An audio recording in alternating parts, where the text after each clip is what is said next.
दुनिया में कोई ऐसा व्यक्ति नहीं जिसके पास कोई समस्या ना हो, कोई परेशानी ना हो। कोई ना कोई परेशानी से हर इंसान जूझ रहा है और उसको सॉल्व करने की कोशिश भी करता है, उस समस्या से निकलने की कोशिश भी करता है। पर ये कोशिश इतनी हड़बड़ाहट में फैसला नहीं लेना चाहिए जिससे कि सब कुछ बर्बाद हो जाए, तबाह हो जाए। मैं ऐसा क्यों कह रही हूं? एक व्यक्ति हड़बड़ाहट में कुछ ऐसा फैसला लेता है जिससे कि ना सिर्फ उसकी जिंदगी तबाह और बर्बाद होती है, बल्कि कई जिंदगी तबाह और बर्बाद हो जाती है और कई लोग जेल के सलाखों के पीछे चले जाते हैं और एक व्यक्ति इस दुनिया को छोड़ के हमेशा के लिए चला जाता है। तो आखिर ये क्या मामला था, इसको जानने की कोशिश करते हैं, इसको समझने की कोशिश करते हैं। इसके लिए हमारे साथ वीडियो में अंत तक बने रहिएगा। नमस्कार, मैं सावित्री यादव यस के क्राइम सफर में आप सभी का स्वागत करती हूँ। उम्मीद है यस के क्राइम सफर की सारी फैमिली अच्छी होगी, अपना ख्याल रख रही होगी। आज मैं जिस सच्ची घटना को लेकर आप लोगों के बीच हाजिर हुई हूँ, बेहद परेशान कर देने वाली, बेहद हैरान कर देने वाली है। दरअसल मैं बात कर रही हूँ उत्तर प्रदेश का एक जिला लगता है कांसी रामनगर, और इसी का एक थाना लगता है घोड़, और इसी का एक घोड़ो थाना क्षेत्र का एक गांव लगता है दकलाना। यहीं का रहने वाला महावीर सिंह के परिवार में महावीर सिंह की पत्नी के अलावा दो बेटे, एक बेटे का नाम अमर और छोटे बेटे का नाम राजू। अमर तो अपने पिता के साथ किसानी मजदूरी का काम करता है, पर जो राजू है वो बड़ा ही लाडला रहता है, अपने माता पिता का चहेता बेटा रहता है। बाकी इस दुलार में, इस प्यार में वो इस हद तक बिगड़ता है कि 10वीं की पढ़ाई के बाद वो आगे की पढ़ाई करता नहीं है और कुछ लड़कों के गुट में पड़ता है, कुछ लड़कों के साथ वो घूमने लगता है, जिससे कि उसकी संगत ऐसी मिलती है कि वो दुनिया के सारे अनैतिक काम करने लगता है, दारू शराब पीना, तमाम चीजें करना। समय धीरे धीरे बीत रहा था। बात कर रही हूं 1 अक्टूबर शाम के लगभग 6 बजे। अपनी माँ से कहता है कि माँ, मैं अपने दोस्तों के साथ जा रहा हूं, कुछ काम, मैं कुछ देर में वापस आ जाऊंगा।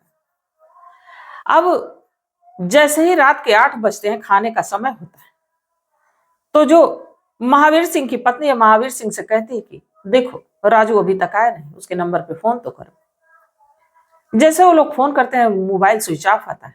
इसके बाद उसके कई दोस्तों को भी फोन लगाते हैं, बाकी राजू का कुछ अता पता चलता नहीं। अब राजू को तलाशने की कई जगहों पे कोशिश भी होती है, बाकी नाकामयाब होते हैं। देखते ही देखते कब रात गुजर जाती है कुछ पता भी नहीं चलता। अब इधर महावीर सिंह के पत्नी और महावीर सिंह, अमर, सभी लोग परेशान। महावीर सिंह 2 अक्टूबर को अपने नजदीकी थाना में जाता है अपने बेटे अमर के साथ और राजू की गुमशुदा होने की रिपोर्ट दर्ज कराता है। जब उसकी गुमशुदा होने की रिपोर्ट दर्ज कराता है तो जवान लड़का है, पुलिस वाले कहते हैं कि कहीं गया होगा तो आ जाएगा, कुछ समय इंतजार कर लीजिए, वरना हम लोग तो ढूंढने की कोशिश ही करेंगे। बाकी अगर जो किसी पे शक हो, किसी पे संदेह, कोई ऐसी समस्या हो तो आप बता सकते हैं। तो जो महावीर सिंह एक नाम लेता है, कहता है कि दरअसल मैं अपने पड़ोसी सुरेश की बात कर रहा हूं और इस सुरेश की बेटी परी, जिससे कि मेरे बेटे का प्रेम प्रसंग चल रहा था और हमें लगता है कि हमारे बेटे को गायब करने में सुरेश का ही हाथ है। अब जब पुलिस वाले ऐसा सुनते हैं तो कहते हैं कि ठीक है, हम लोग अपने स्तर से पता करने की कोशिश करते हैं। पुलिस वाले पहुंचते हैं सुरेश के घर और सुरेश से पूछताछ करते हैं। तो सुरेश कहता है कि मैं ऐसा क्यों करूंगा, मैं महावीर सिंह के बेटे को क्यों गायब करूंगा। हाँ, मुझे पता है कि उसका जो कि मेरी बेटी से कुछ था, बाकी मेरी बेटी की शादी 1 साल पहले ही हो गई और वो अपने पति के साथ बड़ी ही खुश है। पुलिस वाले इसकी बात पे ना जाने क्यों यकीन कर लेते। अब फिर भी उनको अब दूसरे तरीके से पता करने की कोशिश करते हैं तो पता चलता है कि वाकई सुरेश की बेटी तो अपने ससुराल है, सब कुछ अच्छा है। अब देखते ही देखते 1 सप्ताह, 1 हफ्ते का समय गुजर जाता है। तभी पुलिस कंट्रोल रूम में एक फोन आता है कि दरअसल 10 अक्टूबर को एक सिर कटी लाश, एक जो कि कुठेरा बांध वहीं पे एक बोरी में है। अब पुलिस जब उस बांध पे पहुंचती है, उस बोरी का मुंह खोलती है, तो पता चलता है कि ये डेड बॉडी पूरी तरह से सड़ रही है और जिसके धड़ से सिर गायब है। अब उसके कपड़े को देख के तब तक पुलिस को ये याद आता है कि महावीर सिंह ने अपने बेटे की गुमशुदा होने की रिपोर्ट दर्ज कराई थी और कपड़े लत्ते भी कुछ ऐसे ही बताए थे। अब महावीर सिंह को सूचना दी जाती है, वो भी पहुंचता है मौके पे और शिनाख्त करता है तो पता चलता है कि मरने वाला कोई और नहीं बल्कि राजू से ही मिल रहा है, कपड़े लत्ते उसी के थे। बाकी पुलिस वाले अब सिर तो मिलता नहीं। पुलिस वाले इसका डीएनए सैंपल लेते हैं, पोस्टमार्टम के लिए भेजते हैं डेड बॉडी को। और जब धीरे धीरे वक्त गुजरने लगता है, इधर राजू का कुछ आता पता नहीं।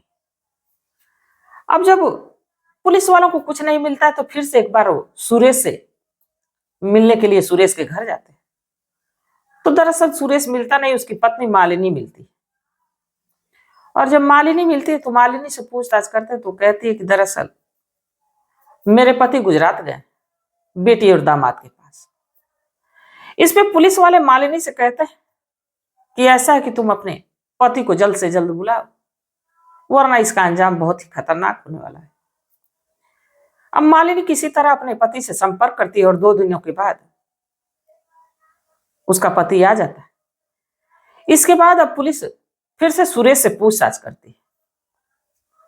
तो सुरेश के बदले हुए जवाब को देख के अब ना जाने क्यों एक बार सुरेश पे संदेह होता है और सुरेश के साथ जब सख्ती और दबाव होता है तो एक ऐसी कहानी सुनाता है जिसको सुनने के बाद हर कोई हैरान रह जाता है। दरअसल इस घटना की शुरुआत होती है 3 साल पहले से।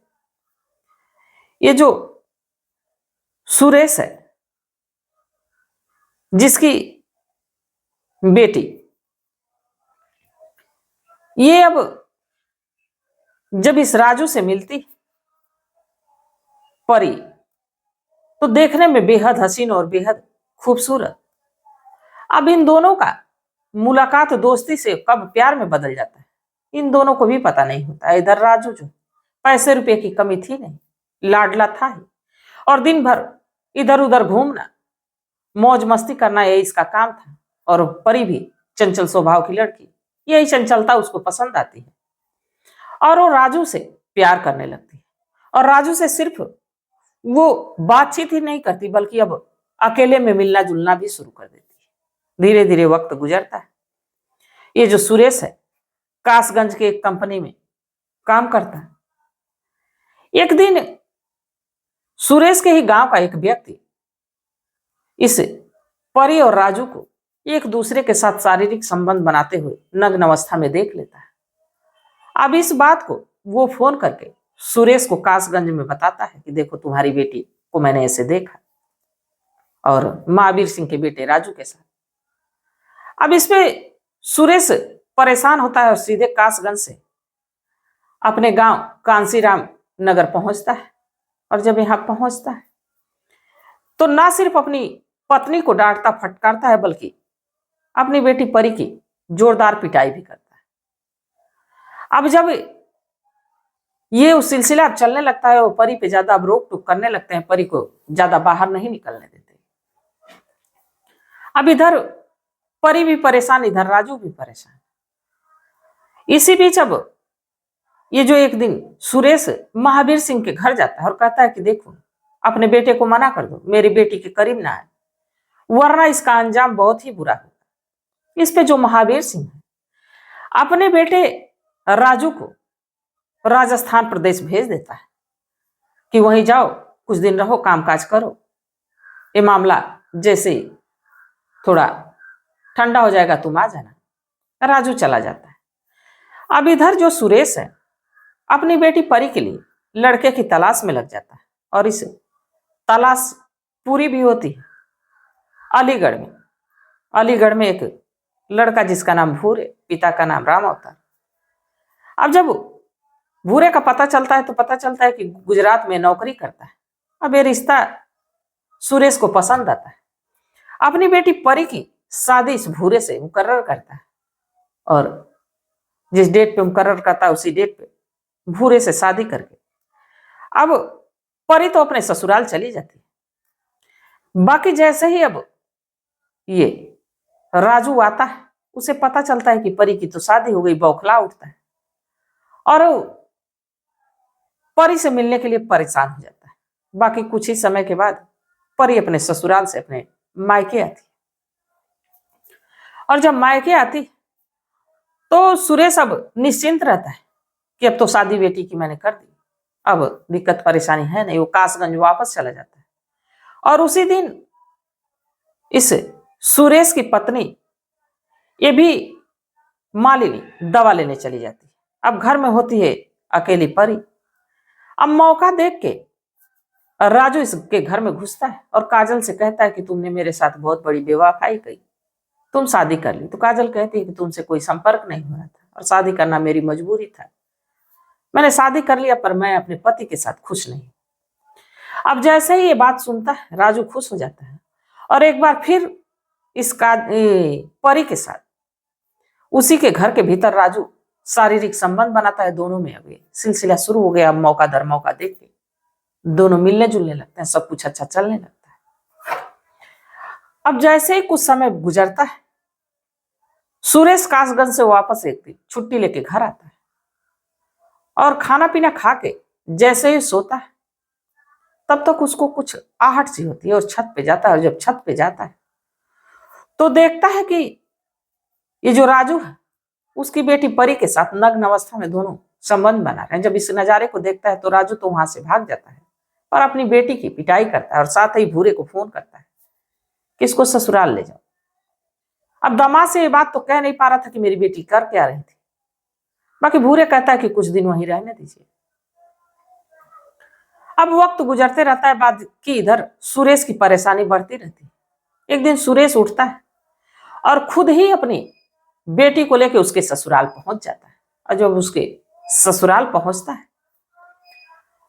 तो भूरे भी अब अपनी पत्नी पे प्यार करता ही था। देखने में बेहद हसीन खूबसूरत थी। कुछ समय तो भूरे गुजारता है, बाकी कुछ समय के बाद वो फिर से अपनी नौकरी पे गुजरात चला जाता है। बाकी जब वो गुजरात चला जाता है तो इधर अब जो परी है राजू को अपने ससुराल में भी बुलाने लगती है और उससे मिलने जुलने लगती है, जिसकी भनक उसके सास ससुर को लग जाती है। अब इस बात की सूचना भूरे को भी दी जाती है।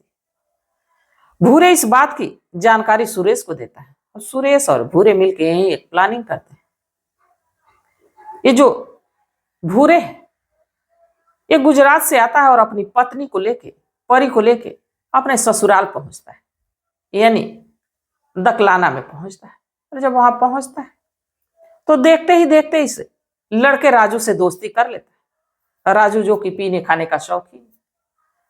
अब उसे ये नहीं समझ में आता कि इस परी का जो पति है वो मुझसे दोस्ती क्यों कर रहा है। अब दोस्ती इनकी इतनी हो जाती है कि दोनों एक साथ उठना बैठना खाना पीना सब कुछ।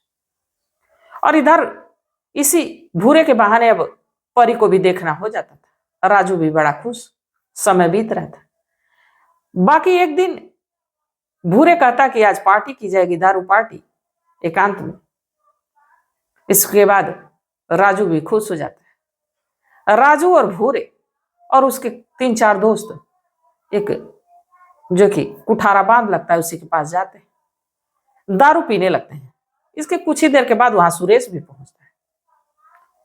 अब दारू के नशे में राजू सुरेश को भी बैठने के लिए कहता है। अब ज्यादा दारू सुरेश जो है कि इस लड़के राजू को पिलाने लगता है, जैसे वो नशे में धुत होता है। ये सभी मिलके उसके गले को दबाते हैं और जब उसका दम घुट जाता है, जब इस दुनिया को छोड़ के चला जाता है, तो पहले तो उसकी गर्दन को एक धारदार हथियार से काटते हैं। इसके बाद उसकी डेड बॉडी को बोरे में पैक करते हैं और उसी बाद में मुंडी को फेंक देते हैं और छोड़ के घर चले आते हैं। अब उनको यही लगता है कि अब हम कभी पकड़े नहीं जाएंगे, पर गुनहगार लाख कोशिश कर ले, कोई ना कोई ऐसी गलती कर देता है जिससे कि वो कभी ना कभी पकड़ा ही जाता है।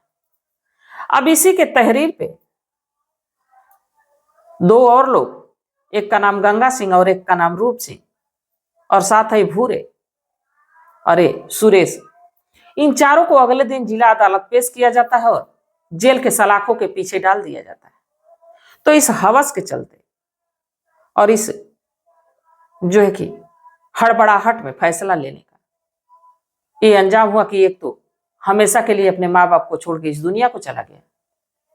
अगर जो अब जान ही चुका था कि उस लड़की की शादी हो गई तो वो भी अपनी जिंदगी में आगे बढ़ता है। बाकी ऐसा नहीं किया, वो एक शादीशुदा लड़की के साथ लगातार कंटिन्यू अपने रिश्ते को चला रहा था, उसके साथ संबंध बना रहा था, अपनी हवस को पूरी कर रहा था और उसका अंजाम ये हुआ कि इस दुनिया को छोड़ के चला गया। और इन लोगों ने उसकी हत्या करके उससे बड़ा गुनाह कर दिया, जिससे कि वो शायद हमेशा के लिए जेल के सलाखों के पीछे चले गए। तो इस घटनाक्रम पे आप लोग क्या सोचते हैं? आप लोगों की क्या सलाह, आप लोगों की क्या राय कमेंट सेक्शन में जरूर बताइएगा कि इस चारों को कौन सी सजा मिलनी चाहिए। और साथ ही अब तो काजल की परी की बात की जाए तो परी ना अब घर की रही ना घाट की, पति जेल गया, प्रेमी इस दुनिया को छोड़ के चला गया। तो आप लोग अपनी सलाह अपनी राय कमेंट सेक्शन में जरूर बताइएगा। तब तक आप लोग अपना ख्याल रखिए, अपने परिवार का ख्याल रखिए, बाल बच्चों का ख्याल रखिए। मिलते हैं कल एक नई वीडियो के साथ, तब तक के लिए जय हिंद, जय भारत।